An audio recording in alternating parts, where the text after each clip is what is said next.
Welcome to the Ponca City Monthly Podcast. I'm Andy, your host, and I thank you for joining us. So thanks for joining us. Today we are here with Brooke Jones and George Davis, right? Yep. And Not George Jones. No.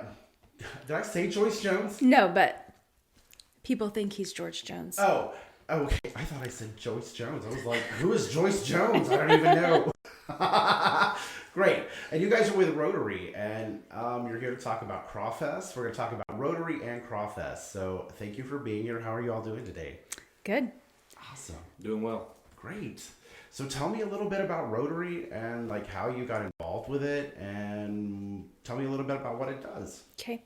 Well, I'm Brooke Jones. I am the president of the Trailblazers Rotary Club here in Ponca City, and Rotary is an international service organization. So it's not only just small town clubs, it's state, countries, basically there's service projects done all around the world. So for us, we do multiple things around the community. We are about to turn 2 years old in July. We chartered a couple of years ago, and as of today, we have 34 members. So, but we do service projects every month. We try to, on the third Thursday, meet, but we're kind of flexible. If it's something that needs done that's on a different day, then we rotate. So, like recently we just met up with NERA, and we helped them put new shelves or take down shelves so that they can put new shelves up, and helped stock and clean and do all the things that they needed help with.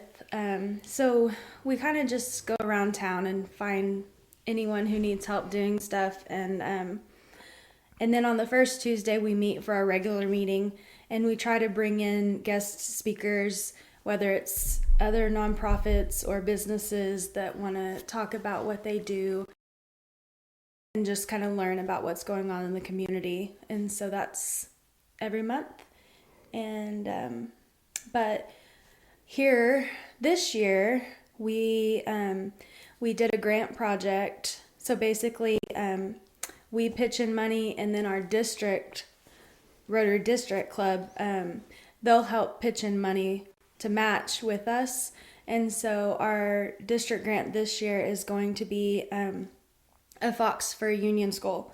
Oh, wow. Who's our pie partner? Yeah, Union's our pie partner. And so we're very excited. Courtney Miller, Dirt Rosie, is going to be painting it, and hopefully we might have it done by the Crawfest so that we can unveil it and show everyone what we went with for that. But we let the kiddos do a coloring contest, and so that's kind of the inspiration behind it. Okay. So that's very cool. Yeah. And then they'll also first, second, and third winners from the coloring contest will get art scholarships to the art camp. Very cool. That's a lot of fun. How did you get involved? Like, how did you first get involved with Rotary? Like, what was the first initial show up? I think I joined in 2021, and it was all because of Brittany Adovich, and she was a member of the Ponca City Rotary Club, and I actually needed her help with something, and so she was like, okay, well, I'll help you, but you help me. And so I helped do a service project at the Ponca Theater, and we just cleaned up. And we had actually just moved here, so I'd never been there before, and it was really cool. And I liked the aspect of being able to help out another business in town, nonprofit. And so she hooked me, and I joined that club, and we all went from there. So fun. Yeah. George, when did you join Rotary? Well, and how did you come about to be a part of it? So I joined when we formed the new club. I watched Brooke be involved in it, and at the time I had a different position to where it was really hard to be involved in very much of anything. And so I had begun to transition out of that position into my current role at work, and saw the effort that they were putting in to try to get this new club off the ground, and obviously got roped into it, but maybe a little bit reluctantly at first, like, I don't know. But since becoming a part of Rotary and becoming a Rotarian, it's been really good, like learning from not only doing the service projects here in town. I mean, we've done everything from stuff envelopes for the Arts Association to adjusting seats at the Ponca Theater to painting paws on the sidewalks at schools. I mean, we've done a lot of stuff like that, and being able to get out in the community and do some of that stuff. And then also, as she pointed out, we have a larger parent organization. We have levels to it as far as the district and the zone, and then Rotary International, and being able to meet some people from around the state and so far around the area. Haven't really got to meet too many people internationally yet, but Yes, you have. have I? Japan. Oh, well, we'll get to that. Yeah. We'll get to that. But, being able to meet and see the good that Rotary does around the world, it kind of got me hooked. And so Brooke's our president this year, and I'm actually our president-elect next year. So you're in line for the big job. I'm in line for the big job. That'll be fantastic. But as far as international, I forgot to mention, we actually just recently hosted 5 kids from Japan. It's called the Wings of Rotary program. And so it's a short-term exchange student program. Yeah, and so we had the opportunity to host them here in Ponca City, and we were a host family. We kept one of the boys, and then a couple other families kept the girls. So there was 4 girls total, and then 2 adult leaders that were here. Wow. So, and they were all here in Ponca. Yeah. We picked them up on a Sunday, and then we took them to the hub. And then the families took them home. And then on Monday, we toured everywhere. She means everywhere. Yeah, we were walking all over this town. So, but then on Tuesday, we took them to the Stillwater Club and handed them off. They come to Oklahoma, and then they're here for about 2 weeks. But then they just travel to the different clubs so that they get a chance to experience all the things in Oklahoma. And is the idea that they will go back and run a Rotary Club or be a part of their Rotary Club? Actually, Rotary Clubs will sponsor them and help send them here. It's a partnership between our District 5750, and 20. I don't want to quote it wrong. The district in Japan. Okay. Yeah. And it's been going on for almost 50 years now. So. Wow. I think next year will be the 50th year. So Okay. that they've been doing that, where they'll send a hand, sometimes more. Maybe it's 12, 15 kids sometimes. Maybe it's 2 or 3 kids sometimes, depending on multitude of circumstances. But yeah, and then our district actually was sending kids over. I think they'll be going in June. I think is what they said. Okay. So it's an exchange. So some of our kids will go. So the kids from Ponca or kids from Oklahoma? We don't have anybody here, but I know there has been that have participated and went over there from here before too. Okay. Very fun. Yes. Cool. So how do you go about picking projects in the community that you're going to work on and give your time to as an organization? The service projects kind of just come to us. We reach out, and then a lot of places know that we're available to help and that's what we do. And so there are times where they reach out to us and tell us what they've got going on and see if we can help with it. Or we actually have a service project chair in like our board or in our club. Little committee. And so that committee will get together and kind of put their heads together to figure out what is needing done. Or, so like the Crazy Days is coming up in August. we did the lemonade stands last year. I think it was kicked off originally by Main Street, and then so we picked it back up, and we're going to be doing that again in August. So technically that'll be like our service project for that month. Nice. So it's kind of just asking around, people knowing what we do.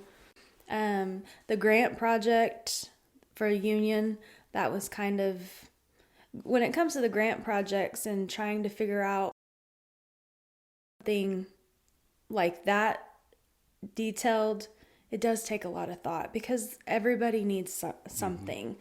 And so trying to figure out something that, one, we can afford, but also make an impact for somebody in a bigger sense. Yeah. So the grant that you're doing, how will that be used, and what is it going to be like? Where I know you're using it at the school, but what is the money going to be used for? Do you know, or is it just a general fund? So we bought the Fox. So Rotary also has areas of focus, and so one of those is in arts. And so basically, whenever you pick if you want the district to come in and help you with that grant project, you kind of have to align with the areas of focus. And so by doing the Fox, we not only are helping, like with the students being able to color and giving them the art camp scholarships, but we also helped City Arts because we bought the Fox from them. Right. So the Fox kind of goes in several ways of helping out the community. So the Fox will be at the school? The Fox is going to be at the school, yes. Very cool.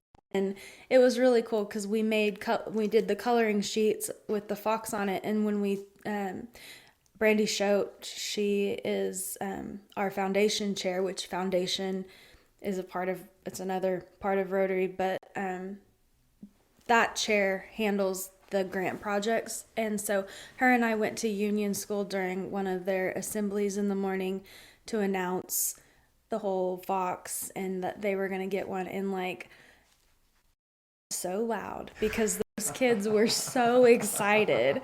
And so I can't wait to be able to go back and give them their scholarships to the 3 that won and actually put the Fox there for them to see all the time. So do you know, is it going to be one of the new Foxes, or is it one of the ones that we have that are around town? Do you know? So I don't know that. Maybe that I'm not supposed to know that information. So I think originally there was going to be a new Fox. Okay. But I think it's still the old. Okay. Yeah. Cool. The same pose that yeah. see around town. And actually, like, we didn't have the Foxes. They haven't ordered new Foxes yet. And so I was freaking out, and I was calling around hoping somebody hadn't started painting their Fox yet. But then come to find out, Alina Jennings at Doodle Academy has one that she lets the kids paint and stuff.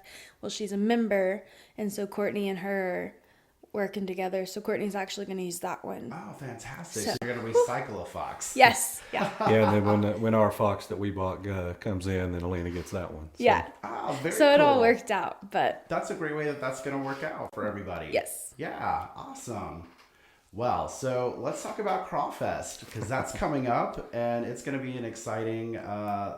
I went last year, so yeah. I know what's in store. What to expect, yeah. But where did you come up with this idea from? When we started this club last summer, we purposely set out to make it accessible to people, as far as our dues and everything else. And so we decided, hey, we're going to be a fundraising club. We are not going to necessarily ask our members for a bunch of money. We'll try and raise those funds that you need to do stuff with a fundraiser, or maybe multiple. We bounced a few ideas off the wall, and here in Ponca City, there are a great number of fundraisers and some very good ones. All in April, as it turns out. And so one of my favorite cuisines is Cajun cooking. and we like to have crawfish boils out at the house, and pretty much any time I can get it. So I was like, I mean, we could do a crawfish boil. And everybody's like, wait, I mean, nobody else does that, and so that's kind of where it started. And then last year, of course, like you said, you were there. So, we had live music. We had, the beer was included. We had non-adult beverages as well. Did a little raffle and stuff. We're able to raise some money for the tornado victims down at Sulphur last year through a partnership with the district to our south. And then obviously a lot of that money went towards the grant project that she just talked about. But this year, we probably had around 100 people last year, and we considered it a success for a first-time fundraiser. We made a little bit of money, and, hey, we got through it. This year, we're going to move venues. We moved it out we had selected the venue at the Wentz Dinner Hall out at the camp, which seats about 120 people. And so we're like, okay, that's manageable. We were going to grow. Put it up. Yeah, we're going to grow this thing slowly, put it on Facebook, reached out to last year's sponsors, did a little early bird special this year. And in about 2 weeks, we had that one sold out. And so we had decisions to make. Wow, that's fantastic. Yeah. And so we got together with our board, and they said, hey, let's go for it, whatever, Move the event to MLZ Ranch April 26th. And I think at last count, we were somewhere around, between our sponsors and individual sale tickets, we were somewhere around 240. Wow. Yeah. How many tables? I don't know. 20? It's a bunch. 30? It's a I don't bunch. even know. I lost count. Yeah. But we are sold out again. That's so fantastic. stop selling tables.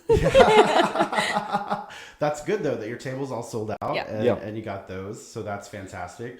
So tell me a little bit about your process for where do you get your crawfish from? Where do they come from? I'll give a big shout out to T. Johnny's over in Coweta.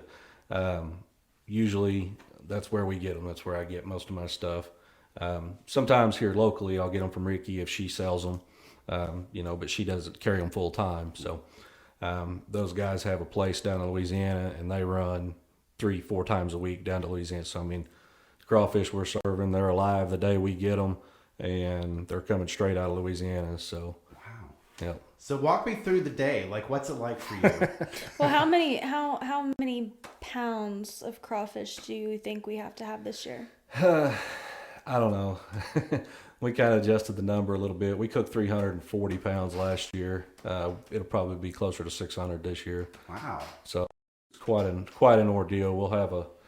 We'll have three or four big cookers set up, and I mean it'll be an all day affair. So it takes you all day to do them.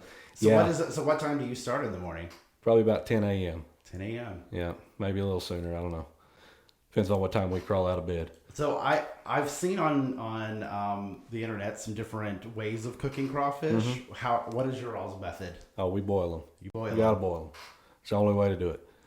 We the reason it takes all day is because you have to clean the crawfish. They're alive, just similar to what you would do with catfish. You got to get all the gunk out of them, and so that takes the majority of the time. But then we cook them. We've got the potatoes, we've got the sausage, the mushrooms, all the stuff. So it'll be good. We did get a request last year for some spicier stuff. So we were trying purposefully not to burn everybody out last year. So which he can do. Which I have done. But we're trying to maybe throw a couple of hot batches in there this year. So yeah, definitely. How much shrimp do you go? Because do you shrimp? No, it's all just crawfish. All crawfish. And potatoes and corn, sausage, mushrooms. I put little smokies in there last year.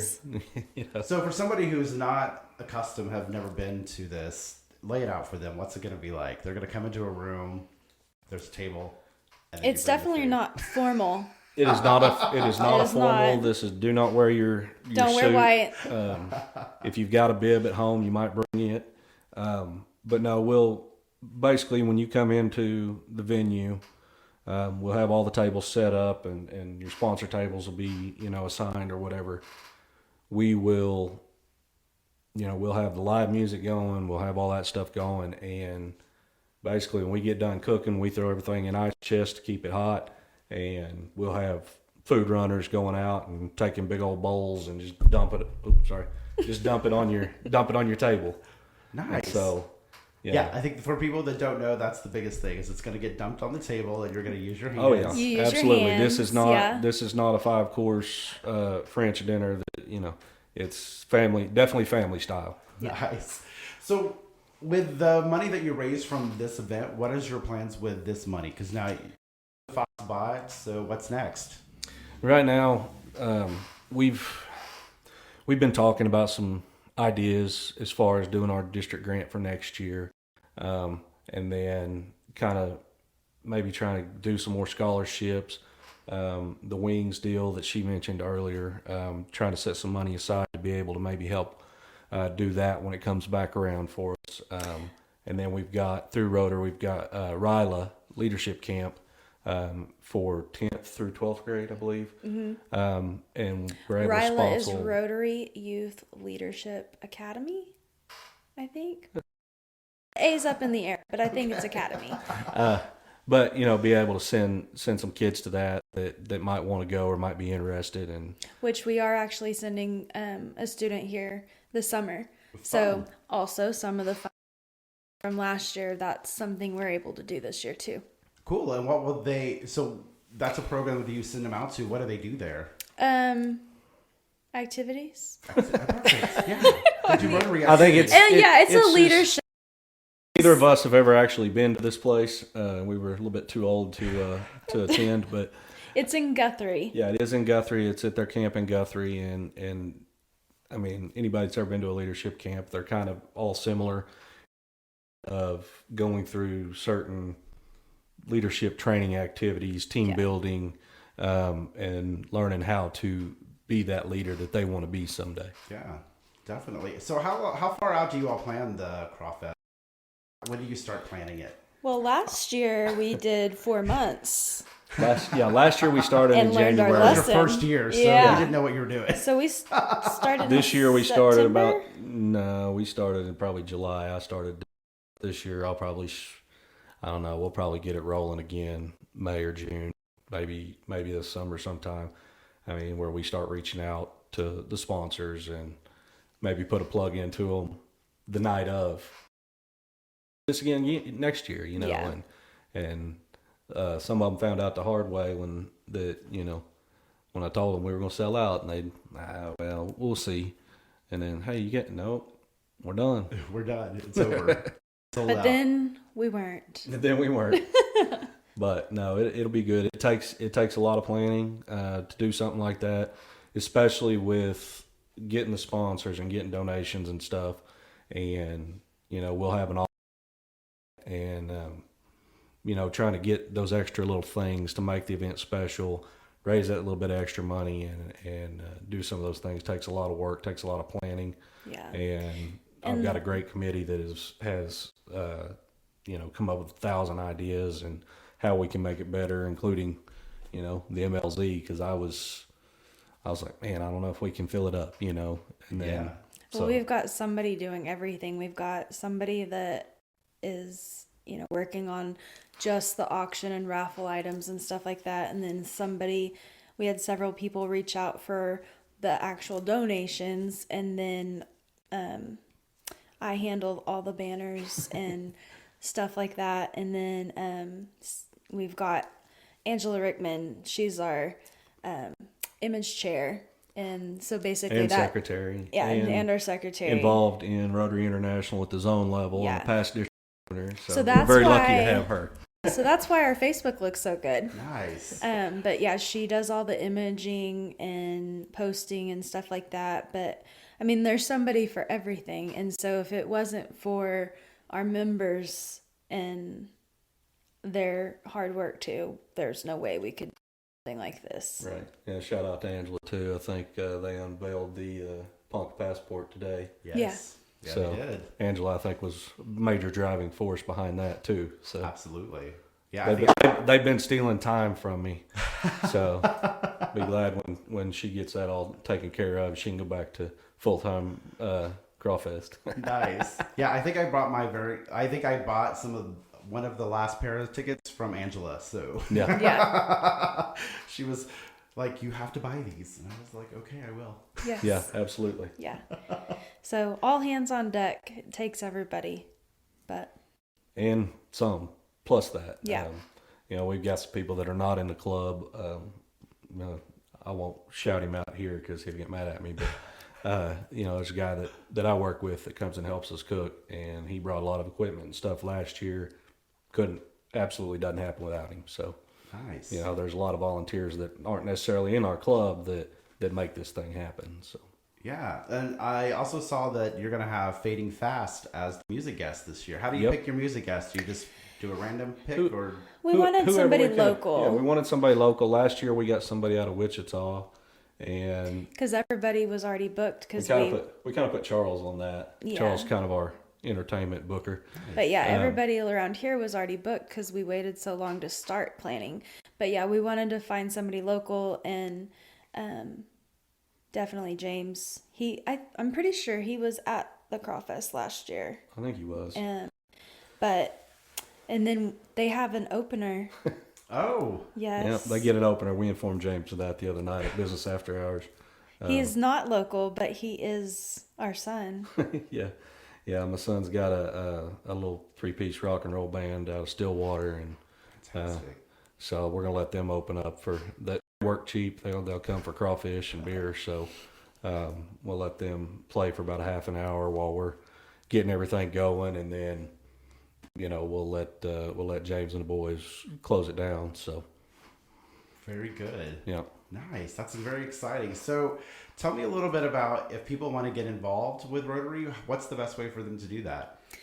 Well, Come to a meeting. yeah, so our Facebook page, we post everything, and we try to do it in advance so people know when something's going to happen. But the first Tuesday of every month is our first meeting where there's a speaker, and everybody's invited to that. But it's Except this month, we're going to do a site visit to MLZ. We're in Crawfest mode. So our Facebook, Callie Lamar came up with that graphic with AI gone crawfishing. So yeah. So we're going there after this. we're in fundraiser mode right now. So Fun. But every first Tuesday, we're typically at City Central in the Redbud Room in the lower level. So you can always find us there, but we meet at 6:00. So we try to make it easy for everybody to come after work, and sometimes we have snacks too. But yeah, so on our Facebook page, all the information's there. We also have a website. It's I think there's a link to it on the Facebook page. yeah, there's a link to it. It's very long. It's a long page. But check it out because Angela also did that. Nice. Yeah. And then we also have like a membership sign up tab at the top of our page. So if you're interested in joining, you can always click on that and fill out the form. And then we have a membership chair who will reach out and take you to breakfast or lunch or something, and Rotary. But yeah, we had a new one join today. So Ian Freeman. Very cool. Yeah. Excellent. So for the Crawfest, you have some tables that you sold. Couple. You We better shout them out. Yeah. We absolutely could not do it, and without the community partners. We got several. We went out and we said we'll sell you a table for I think it was $800 for the early bird special. Early bird special was $800. Last year there were 1,000. After the first year, they became $1,000. But these folks, they gave us the money. We get they get a table and everything, but still that's it's a lot of money. So we want to make sure we said thank you to them. Quite a list, as you can imagine. But the Lost Gent, CME, Provisions in the Shop, Kevin Emmons, Equity Bank, Cherokee Strip Credit Union, Southern Star, my company that I work for, RCB Bank, Highway 60 Tire, one of our sister clubs, Midwest City Rotary, and then our District 5750 bought a table, Greenwood Aerospace, Miss Carrie Wyatt, Osage Casino and Hotel. We'll get back to them. Skyway, CDJR. I don't remember what they all stand for. Dodge dealership. And then recently Studeville with their drive Ponca.com group, both of their dealerships together. One thing that did really allow us to be able to move it to MLZ is very generous deal from Osage Casino and Hotel. They gave us a above and beyond sponsor, so we were able to do a little bit, kind of take the sting off of the difference between, it's not real expensive to rent when it's dinner hall. Right. And so being able to get that sponsorship from Osage was instrumental in being able to do it. So very cool. And they do a lot for the community and help support and have a lot of events and things like that. And that being said, we do have a bunch of other sponsors that purchased half tables, and we kind of shout them out on our Facebook and stuff. That's part of their package, and it takes all of our community partners, and it's a great way to advertise. We'll do it again next year, so if you're watching this, hit us up. We'll certainly sell you a table and fly your banner. Yeah. We'll go ahead and take RSVPs. Yep. Yeah, we'll take your RSVP right now. Yeah, that's what I was going to ask, because it's sold out, but it's still a great event, and next year there's opportunity. When you see the stuff next year, you need to jump on it. Yeah. Well, and the thing is it's not that we sold out MLZ. MLZ would hold significantly more people. We just need to make sure George can cook that much. That's the trick. We gotta. The gentleman I referenced earlier was like, "We're gonna cook how much?" Okay. How many pounds of crawfish did you say? About 600 pounds. About 600 pounds. And you'll go the night before. I'll have to go to Coweta the night before to get the crawfish. We got to keep them alive for 24 hours, and that's always a challenge. But right, and rip their heads off when you eat them. Well, yeah. Oh, yeah. Yeah. Do you have a preferred way of eating your crawfish? Is there... Just twist it, suck the head, eat the tail. Yeah, no, I don't do that part. I'm not very good. I don't do it very well. I break and pull. Once you figure out the speed method, it goes a whole lot faster, and you can eat a whole lot more of them. It's not like eating and they shrimp. Don't fill you up, so I would recommend anybody that's going to partake of the adult beverages that evening, maybe for lunch get you a cheeseburger or something, because the crawfish do not soak it up. Right. Or eat a bunch of those potatoes. Or eat a bunch of the potatoes. Bread too. Yeah, we'll have some French bread out there. So. Yeah. Very cool. Well, thank you guys so much for joining me today. You're and welcome. Coming in and telling us a little bit about Crawfest. And so for more information, check out their Facebook page, and we'll see you guys around. Okay. All right. Thank Thanks, you. Andy. Thanks.